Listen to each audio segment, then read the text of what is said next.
March 15-നാണ് ചിമ്പനെ എൻ്റെ കിട്ടിയത്. Simba എന്ന എൻ്റെ നഷ്ടപ്പെട്ടു പോയ ക്യാറ്റിൻ്റെ പേരാണ് ഞാനിവനിട്ടത്. പക്ഷേ വിളിച്ച് അത് ചിമ്പനായി, ചിമ്പിയായി, ചിമ്മിണിയായി. ഈ പൂച്ചപ്രേമം തുടങ്ങിയത് ഇപ്പോഴല്ല കേട്ടോ. ഞാൻ ഗേറ്റിൽ ഒറ്റയ്ക്കിരുന്ന സമയത്ത് എന്നെ തേടി ഒരു പൂച്ച വരുമായിരുന്നു. ആ പൂച്ചയോടുള്ള സ്നേഹം കൂടി ആ പൂച്ചയും ഞാനും ഭയങ്കര കമ്പനിയാണ്.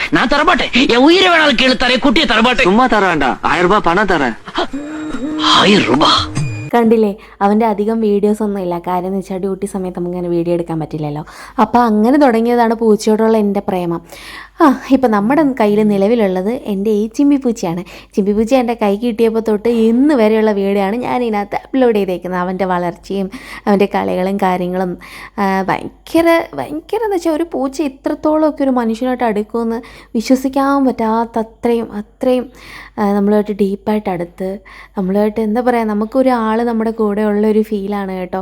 ശരിക്കും നിങ്ങളൊക്കെ ഒറ്റപ്പെട്ട് ജീവിക്കുന്നവരാണെങ്കിൽ ഉറപ്പായിട്ട് ഒരു പൂച്ചയോ ഒരു പട്ടിയൊക്കെ നിങ്ങൾ വളർത്തി നോക്ക്. നിങ്ങളുടെ ലൈഫ് മാറി മറിയും. ഒരുപാട് ടെൻഷൻസും വിഷമവും ഒക്കെ ഉള്ള സമയത്ത് നമ്മൾ ജസ്റ്റ് വെറുതെ ഇരിക്കുമ്പോൾ അവർ തന്നെ നമ്മളെ വന്നിട്ട് നമ്മുടെ അടുത്ത് വന്നിട്ട് നമ്മളെ സമാധാനിപ്പിക്കുന്ന ഒരു ഫീലൊക്കെ നമുക്ക് അവർ തരും. എല്ലാം അറിയാം അവർക്ക്, എല്ലാം നമ്മുടെ എല്ലാ കാര്യങ്ങളും അറിയാം. നമ്മളെപ്പറ്റി മൊത്തം പൂച്ചകളെന്ന് വെച്ച് കഴിഞ്ഞാൽ അധികം എക്സ്പ്രസ് ചെയ്യത്തില്ലെങ്കിൽ അവർക്ക് കാര്യങ്ങളെല്ലാം ഭയങ്കരമായിട്ട് അറിയാം. പ്രത്യേകിച്ച് ഈ പേർഷ്യൻ ക്യാറ്റൊക്കെ ആണെങ്കിൽ ഭയങ്കര ജാടക്കാരാണ്. പക്ഷേ അവരും ഭയങ്കര സ്നേഹമുള്ള ആൾക്കാരാണ്. നാടൻ ക്യാറ്റ് പിന്നെ അത്രയും ജാടയില്ലെങ്കിലും കുഴപ്പമില്ല. മറ്റൊരു ഭയങ്കര ജാടക്കാരാണ്. ആദ്യത്തെ പൂച്ചയെ വളർത്തി എനിക്കറിയാമല്ലോ.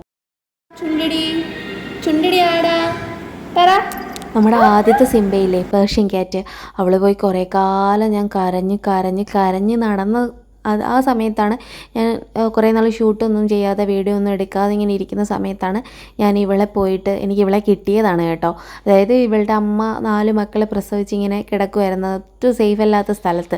അതിൽ നിന്ന് ഒരു കുഞ്ഞിനെ എടുക്കാമെന്ന് വിചാരിച്ചു. ഒരു കുഞ്ഞിനെ ആദ്യം എടുത്ത കുഞ്ഞ്, അവിടെ ഒത്തിരി ഭംഗിയുള്ള വേറെ പൂച്ചകളുണ്ടായിരുന്നു. അപ്പം എടുത്തു തന്ന കുട്ടി പറഞ്ഞു വേറെ ക്യാറ്റുണ്ട്, ബ്ലാക്കും വൈറ്റും ഉണ്ട്, അതിനെ എടുക്കട്ടെ എന്ന് വെച്ചാൽ ഞാൻ പറഞ്ഞു വേണ്ട, ആദ്യം എടുത്ത് ഇവളെയല്ലേ, ഇവളെ മതിയെന്ന് പറഞ്ഞിട്ട് ഇവളെ ഇങ്ങെടുത്തു ഞാൻ. സത്യം പറഞ്ഞാൽ ബാക്കി 3 കുഞ്ഞുങ്ങളെയും ആൺപൂച്ച വേറെ ഈ പൂച്ചയുടെ അമ്മയുടെ ബോയ് ഫ്രണ്ട് ആയിരിക്കും വന്നിട്ട് എല്ലാത്തിനെയും കടിച്ചു കൊന്നു എന്നാണ് ഞാൻ പിന്നീട് അറിഞ്ഞ വാർത്ത. എനിക്കിപ്പം ആലോചിക്കുമ്പോൾ ടെൻഷൻ. ഞാൻ അന്ന് ഷൂട്ടിന് അവിടെ പോയില്ലായിരുന്നെങ്കിലോ എന്നൊക്കെ ഞാൻ ഇരുന്ന് ആലോചിക്കാറുണ്ട്. എന്തായാലും നമ്മുടെ ചിമ്പൻ വളർന്ന് ഞാൻ എവിടെ പോയാലും എൻ്റെ കൂടെ കൂട്ടും. ആൾക്കാർക്കൊക്കെ ഇതൊരു തമാശയായിട്ട് തോന്നും, പക്ഷെ നമുക്ക് നമ്മുടെ ഉള്ളിൽ എന്താണെന്നുള്ളത് നമുക്കെല്ലാം അറിയത്തുള്ളൂ. ശരിക്കും ചിലപ്പോൾ പല ആളുകളും എന്നെ കളിയാക്കുന്നുണ്ടാവും, ഇതൊരു പൂച്ചയല്ലേ എന്ന് പറഞ്ഞിട്ട്. പക്ഷേ എന്തോ അറിയത്തില്ല, അതിനെ വളർത്തി നോക്കുമ്പോഴേ നമുക്ക് മനസ്സിലാകത്തുള്ളൂ അതെന്തുവാണെന്ന്. പൂച്ചയൊന്നും അല്ല, ഇതൊന്നും പൂച്ചയല്ല, പൂച്ചയെന്നൊന്നും വിളിക്കാൻ പാടില്ല. അതൊക്കെ എന്താ പറയുക, അവർ ദൈവം തരുന്ന ഗിഫ്റ്റാണെന്ന് വേണമെങ്കിൽ പറയാം മനുഷ്യന്മാർക്ക്. നമ്മുടെ സമാധാനം, മനസ്സിൻ്റെ ഒരു എന്താ പറയുക, സമനില തെറ്റിയൊക്കെ അവസ്ഥയിലൊക്കെ ഇവരെ കാണുമ്പോൾ കിട്ടുന്ന ഒരു ഊർജ്ജം ഉണ്ടല്ലോ, അത് വേറെ ലെവലാണ്. അങ്ങനെയൊക്കെയാണ് പൂച്ചക്കഥകൾ, എൻ്റെ ലൈഫിലെ പൂച്ചക്കഥകൾ. അപ്പം ഞാനും ചിമ്പനും സേഫാണ്, ഹാപ്പിയാണ്, സന്തുഷ്ടരാണ്. അവൾക്ക് തിന്നുക, ഉറങ്ങുക, എന്നാലും എൻ്റെ കാര്യങ്ങളൊക്കെ അവൾ ശ്രദ്ധിക്കാറുണ്ട്. ഞാൻ ഉറങ്ങുമ്പോഴേ ഉറങ്ങത്തുള്ളൂ.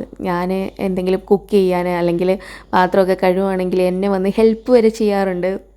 അവളെ കൊണ്ട് പറ്റുന്ന കണക്കൊക്കെ കൈയൊക്കെ വെച്ച് ഇങ്ങനെ കഴുകിയൊക്കെ തരാറുണ്ട്. അതുപോലെ ഞാൻ പുറത്തൊക്കെ പോവുകയാണെങ്കിൽ ഞാൻ എന്താ ചെയ്യുന്നതെന്ന് എല്ലാം നോക്കാറുണ്ട്. ചില പൂച്ചകൾ ഓടിച്ചാടി അങ്ങ് പോകുമെന്നൊക്കെ കേട്ടിട്ടുണ്ട്. പക്ഷേ ഇവർ അങ്ങനെയൊന്നുമില്ല കേട്ടോ, അവരെല്ലാവരും സെർച്ച് ചെയ്യും.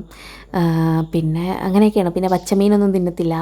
ആൾക്ക് ഞാൻ സ്പെഷ്യൽ ഫുഡൊക്കെയാണ് മേടിച്ച് കൊടുക്കുന്നത്. ഞാൻ പോലും അത്രയും കൂടിയ ഫുഡ് കഴിക്കാറില്ല, ഞാൻ അവളുടെ അടുത്ത് പറയാറുണ്ട്. അങ്ങനെയൊക്കെയാണ് എൻ്റെ പൂച്ചക്കഥകൾ. ഇന്നിപ്പോൾ എടുത്ത വീഡിയോ ആണ് കണ്ടോ. നമ്മൾ ഉറങ്ങിയെന്ന് ഉറപ്പ് വരുത്തിയതിന് ശേഷം അവർ ഉറങ്ങത്തുള്ളൂ.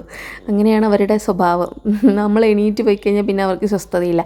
പിന്നെ വന്ന് കിടക്കുന്നവരെ ഇങ്ങനെ നോക്കിയിട്ടും വന്നില്ലെങ്കിൽ 2-3 കരച്ചിൽ കരയും. പിന്നെ ഞങ്ങൾ ഒളിച്ചോ പാത്തോ കളിക്കും. അങ്ങനെയൊക്കെ ഒത്തിരി പരിപാടികളുണ്ട് ഗൈസ്. ഇത്രയുള്ള എൻ്റെ വീഡിയോ. അപ്പം മറ്റു വീഡിയോ ആയിട്ട് വേഗം തന്നെ വരാം.